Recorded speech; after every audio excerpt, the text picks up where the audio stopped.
All right, Kier, I am here with another edition of Middle-Aged Guys in Cars Reviewing Movies. And for those who don't know, Kier is my co-host on the show, the Filmographers podcast.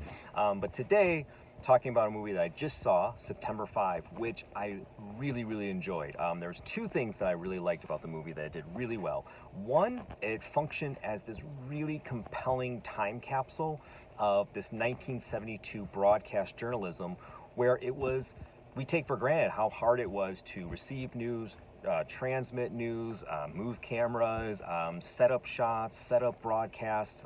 It was really fascinating, and they could tell they did this really great research that made the experience of news in 1972 really rich and really detailed and really just a great experience of viewing. It also showed a time where you had to get two sources and confirm your sources and act before you just said something on the air. So it's this cool time capsule of journalism in general, of course, of the time, the Olympics and the hostage situation, but just specifically of journalism.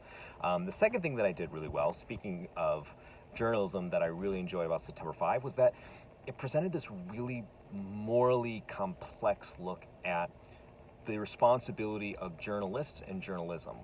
Yes, we can, and even more so now than in 1972, we can transmit news as it happens, as it breaks, quickly around the world. The hostage situation on September 5 at the Olympic Village, it was viewed by 900 million people, which is a staggering number.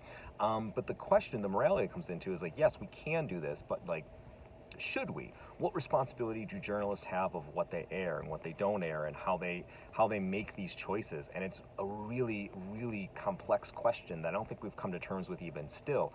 But they present it like the news itself in a very even way, in a very balanced way, and I really enjoyed it. I respected it. It was a compelling, strong, well-directed, well-acted movie that I liked a whole lot. It would be on my best of year. We did the video already, the best of the year. It would be on it if we had if I had a time machine. But check out September 5. It's hard to see because it's playing in such limited places, but hopefully get some awards love and that the theatrical count bumps up. Otherwise, catch it streaming, home video whenever you can, because it's worth it.